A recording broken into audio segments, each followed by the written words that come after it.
मेरे प्यारे भक्तों, जय माता की। आज हम बात करेंगे नवरात्रि के दिनों में लहसुन और प्याज क्यों नहीं खाते हैं। ये बात तो सभी जानते हैं कि लहसुन और प्याज को खाना वर्जित माना जाता है नवरात्रि के दिनों में। जो लोग माता के भक्त हैं वो भली भांति जानते होंगे कि लहसुन प्याज क्यों नहीं खाना चाहिए, क्योंकि इसे एक तामसिक भोजन की श्रेणी में रखा गया है। लेकिन इसके अलावा भी हम बहुत सारी बातें आपको बताने वाले हैं जो कि आपके लिए जानना बहुत ज़रूरी है अगर आप माता के भक्त हैं और नवरात्रि का व्रत रखते हैं तो। प्रिय भक्तों, नवरात्रि के दिनों में आपने सुना होगा कि सभी लोग सात्विक भोजन ही करते हैं और सभी को सात्विक भोजन ही करना चाहिए। इससे हमारे ज्ञान की में वृद्धि होती है, हमारा मन पवित्र रहता और मन में अच्छे विचार उत्पन्न होते हैं। यही अगर हम लहसुन प्याज का सेवन करते हैं तो हमारा मन अज्ञानता से भर जाता है, हमारी बुद्धि का विकास रुक जाता है और मन में बहुत से बुरे ख्याल भी आने लगते हैं। इसलिए इसे नवरात्रि के दिनों में इसका सेवन नहीं करना चाहिए और ये तामसिक भोजन की श्रेणी में भी आता है, इसलिए इसका सेवन नहीं करना चाहिए। इसके और भी कई कारण हैं। लहसुन और प्याज जमीन के अंदर उगता है, जिसके कारण इसको निकालने में कई जीवों की हत्या हो जाती है।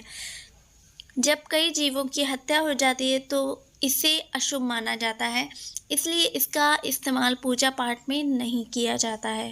पौराणिक कथा के अनुसार ऐसा माना जाता है कि स्वरभानु नाम का एक दैत्य था, जिसने सभी देवताओं के बीच में बैठकर अमृत का पान कर लिया था।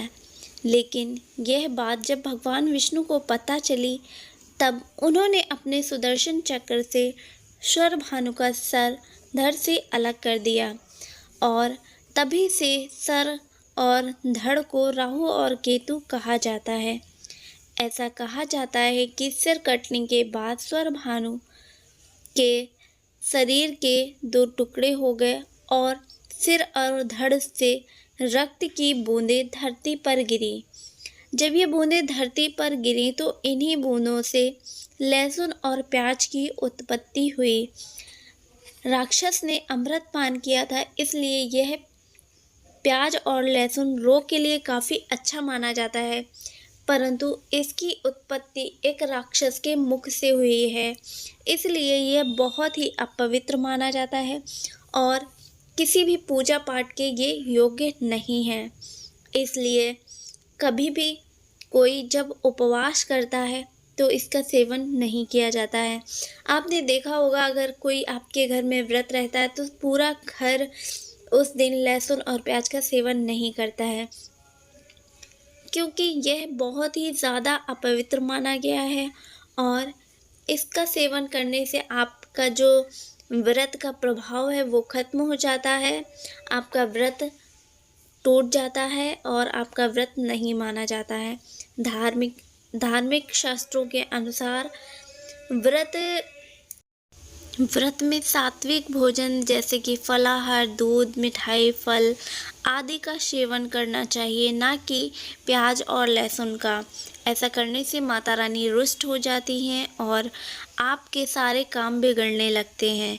इसलिए लहसुन प्याज का सेवन ना करें। अगर आप गलती से भी ऐसा कर चुके हैं तो ये बहुत ही बड़ा अनर्थ माना जाता है, तो आप लोग सावधान हो जाइए और इसका सेवन बंद कर दीजिए अगर आप करते हैं तो। इसी आशा के साथ अब हम मिलते हैं नेक्स्ट वीडियो में। अगर आपको वीडियो अच्छी लगी हो तो कमेंट में जय माता दी अवश्य लिखें।